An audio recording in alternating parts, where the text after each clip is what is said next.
Do you have any like BuzzFeed personalities that you would want to meet? I think that everyone who watches BuzzFeed has a crush on Eugene. Everyone's like, oh my god, Eugene, oh my god, he looks so good, blah, blah. Well, I never read any of those comments. We just might have to hang out at Queer Prom together, because you are going to be flown out to LA, and you are part of our official prom court.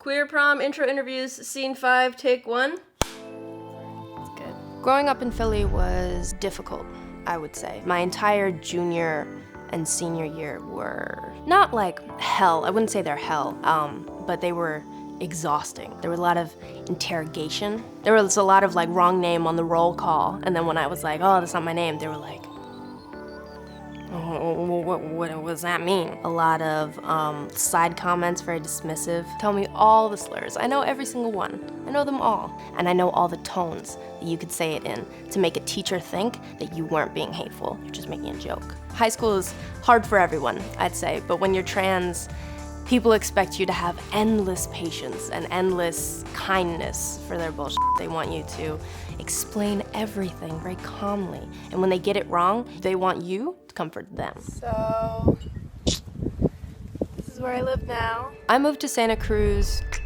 like 2-3 weeks ago. I was moving out of like a rocky household. On the outside, someone looking in might not say that my family is as supportive as I think they are, because I still get misgendered, I still get dead named, I'm asked a lot of really invasive questions. I came to live with my father and his partner with my best friend Lee. Growing up in Cape Town is different. I come like from a township which is like very poor like black community, and like everyone's just like usually below the poverty line depending on like where you live. And like being a black trans like or queer person in South Africa is like you kind of like are very closeted, because it's like a very like violent and repressive like society. The slam poetry community is like much better here in America than it is like in South Africa, and so like we have like there's this competitive like slam poetry like youth international competition, and so we both made the Philadelphia team. And like poetry is very intimate and very like, you know, you just like spill out all your feelings like, oh my god, this hurt.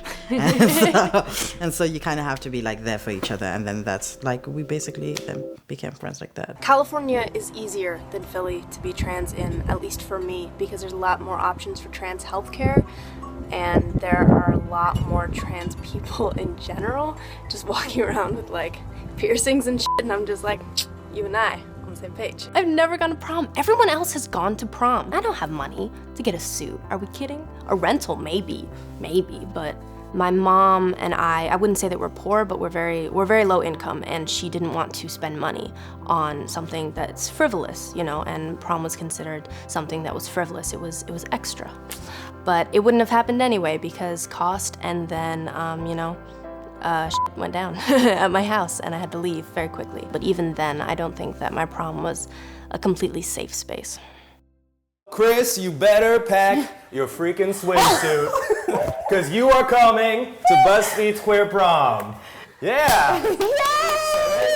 Hello, my name is Christopher Underwood. I live in Detroit, Michigan. I'm queer, I'm here, and I'm going to Queer Prom. Pretty excited, whoop whoop. Like, as you can see, I'm pretty feminine, so when I was younger, a lot of kids would like bully me for it and say things like, oh, faggot, fag, gay. Black people tend to be very religious oriented, so it wasn't very talked about other than like, to make fun of somebody or to insult somebody. This is my school. You gotta kind of be careful when you're walking to and fro because there's gonna be geese poop everywhere. Oh yeah, they don't care about us. I look like a shark, stop. Latricia was one of many friends that I've had that supported me and encouraged me and made me feel as though I could be gay. I knew that if I did decide that I was gay or whatever, or felt as though I changed my mind about that, then I could tell them and not fear that I would be ostracized or alienated. That hurted too, that he told everybody at school before us. Because I asked him, does anyone know things like that. And he said everybody. For a long time, I didn't want to tell her just because I thought that she was very homophobic because she's also a pretty religious person. And sometimes when we would talk about LGBT type issues, she wasn't the most knowledgeable like I was before, coming out. And he shut me out completely. No family, anything, not eating together, no nothing. And that's been a battle ever since. My thinking was, oh, if they're really homophobic, then I'll just forget about them or whatever because, yeah. And I thought that I was a great person to talk to. I even went and got a degree in social work. Go figure that. Could counsel anyone on the streets, but my son don't even trust me to come to me. That's different for me. I just assumed that she was homophobic, but I feel like looking back, she just didn't know, and I regret not telling her sooner. Hug it out. Look, watch this. Oh, that's another thing. His hugs are hideous. We'll be all in the hug thing, and he'll be like, proper hug, or I'm gonna bop him on TV. See that? See that? See it? Did you see it? My friend's going to career prom. I'm so excited for him. I have lots of girlfriends and a lot of straight guy friends, and I love them all so much, but sometimes just I feel like I want somebody else that could completely relate to me. So I feel like I want to find that here at Los Angeles at Queer Prom. I apologize for any connection issues. I'm in the car on the way to Chipotle. So. Important. Even though these stories were incredible, we had to take out the stories where they were closeted because BuzzFeed's such a public platform. We didn't know if it would be dangerous for them. We didn't know if their communities would be accepting. That's all you're gonna be paying for next weekend because you're gonna be here in LA for BuzzFeed's Queer Prom. We wouldn't want to bring somebody into the fold and then send them back to a community that was unsafe or to a family that wouldn't be supportive. Not everyone's parents were accepting, so we just had to make sure that we brought out people that were really embraced and had a loving community. Or people who were 18. Yeah, or people who were 18. We are filming for BuzzFeed. The people who are sending me to Los Angeles. My parents always told me from the moment that I was actually able to comprehend that I was adopted, You got a brown one? Yes, I do. Don't put that. Oh, it's in there. I did not see eye to eye with my parents on literally every level. We used to have to meet at the fence between our houses because we were neighbors, and we called it fencing. And then slowly we graduated to pole dancing in her basement. It really formed me as a person. It did. So we had elementary school together, and then I transferred into her Catholic school for my sophomore year. So I was ready to shoot my brains out, so I left. But it took you an extra year or two. Well, it wasn't really by choice, but for my first 3 years of high school, I went to a Catholic school in Massachusetts, and they kicked me out just this past summer when they found out I was trans. And I went to a public school, and at that public school, I have been so blessed. I came here literally not knowing I was going here. Only 4 days. Look at this display of affection. I love you. Everything has been very, very, very nice. My father, over there. So on my dad's birthday, I came out as gay to them, and my dad took it well, but my mom completely freaked. I tried to repair the relationship as best as I could, and we've been making progress ever since, but then I came out as trans almost a year ago now, and that put an even bigger splinter in our relationship. I knew her situation, and I knew it wasn't really good at home for her. So I kept pushing and saying why don't you just move into my house? And so I started introducing the idea to my parents, and then finally, Miss Stubborn decided to listen to my advice and make herself happier, and decided to move in. Got a dress on, got my fake titties in. The bitch is ready to slay the day. I have recently been taking some steps towards finalizing and making concrete my transition. I plan on going to town hall pretty soon when I get back to start the name change process, then go to Fenway Health, which is in Boston, and they're known for their transgender healthcare. So I'm gonna go there, and I'm gonna hopefully start on HRT. It's very nice because I never really had a supportive system around me.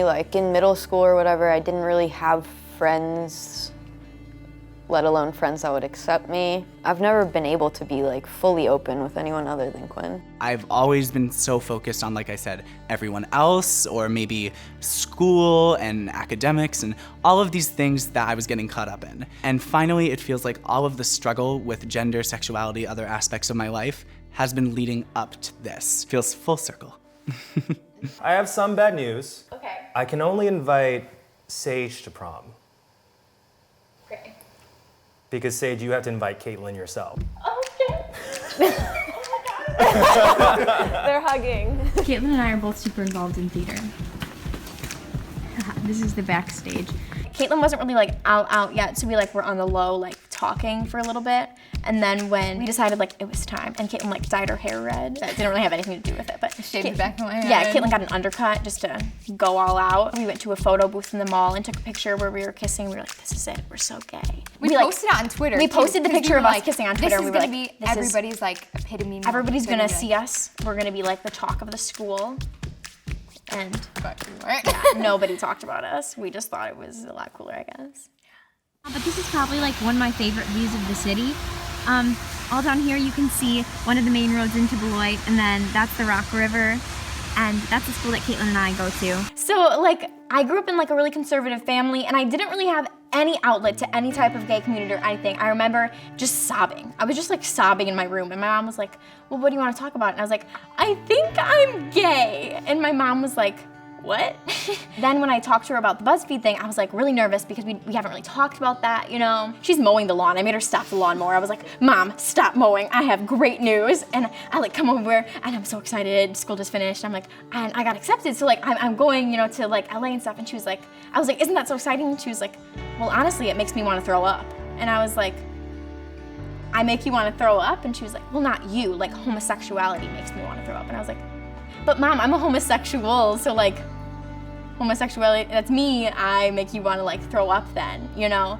And we got in like a big fight all about it because we kind of had to just make a line and be like, you're not gonna know about things, you're not gonna talk to me about things, I'll keep that part private from you, but we have to respect each other and respect that we're gonna stay separate and like do our own things. And so we basically like made that commitment, and then we didn't talk about it again until I left, so. Can we do our handshake really quick? Oh yeah, please, I don't know what that is. Okay. But keep going, keep going. Ready?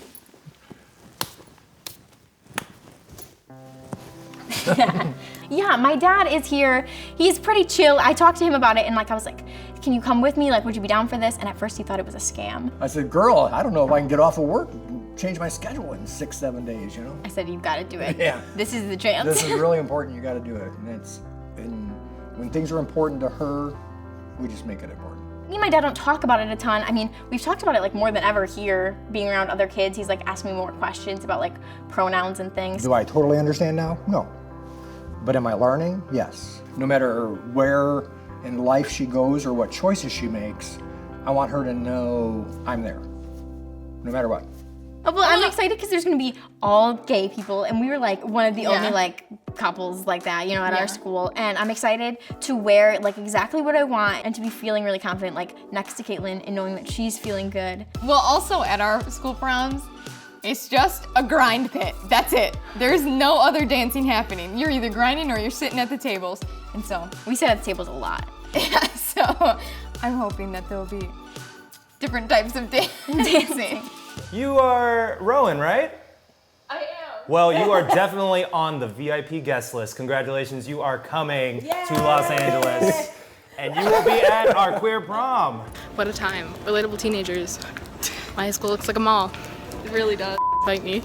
I mean, I went through the whole deal with my school, and they told me that I wasn't able to use the men's room anymore. So after that, I went home and just started educating myself and learning about Connecticut's non-discrimination laws and really like putting myself into that situation. And I had a lot of help from my friends as well, and we really worked towards figuring out which bathrooms we wanted to have unlocked and how we were going to unlock them.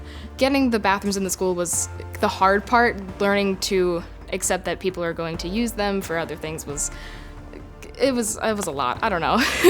Sometimes we're not even able to get in here to change like out of our gym clothes or into our gym clothes because it's always occupied because people like to make out in here. So it's just kind of like hit or miss when it comes to this one, but we at least have a space, and that's what I wanted. Rowan is my fiance's stepchild from his previous marriage. Sort of mom. Sort of mom. Nikki being curious and wanting to learn more about what I had to say and what I had to say for myself just helped me open up more as a person, and it encouraged me to do more than I thought that I was able to do. My Connecticut parents, though they're very loving and very much there for me, they're a little bit unaccepting when it comes to my gender, and that's been a struggle with me with them for the past 2 years. There are people that are related by blood that aren't really family at all, and people that have zero connection to you as far as DNA goes that you walk through fire for. So you make your own family.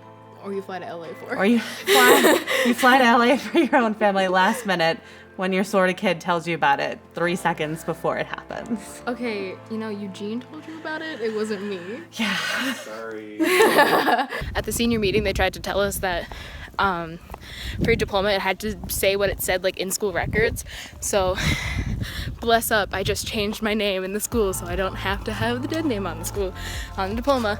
I'm not going to my own prom because, the school itself, the administration and faculty, are very accepting, and they've become very accommodating to trans students after a multitude of different situations.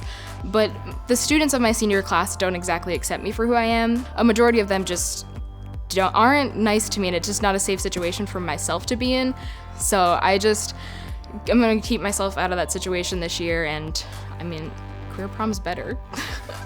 Rowan is the least reactive person in the world. I know that sounds terrible, but there's just never much emotion there, right? So I'm constantly like, Rowan, isn't this great? And just typical teenager, no reaction. And so when you popped on camera, the reaction that I saw out of this one I didn't know existed. I was like, there's emotions inside. So seeing that, I can't wait to see what happens tomorrow. I'm going to be in California, soon. I'm packed. It's happening. We're flying all of them out to Los Angeles, where they have no idea what's about to happen next. We still have a few surprises up our sleeves here at BuzzFeed's Queer Prom. We're sick over LA. You are the official Queer Prom court. Best friends for life, right? Yeah! Vogue.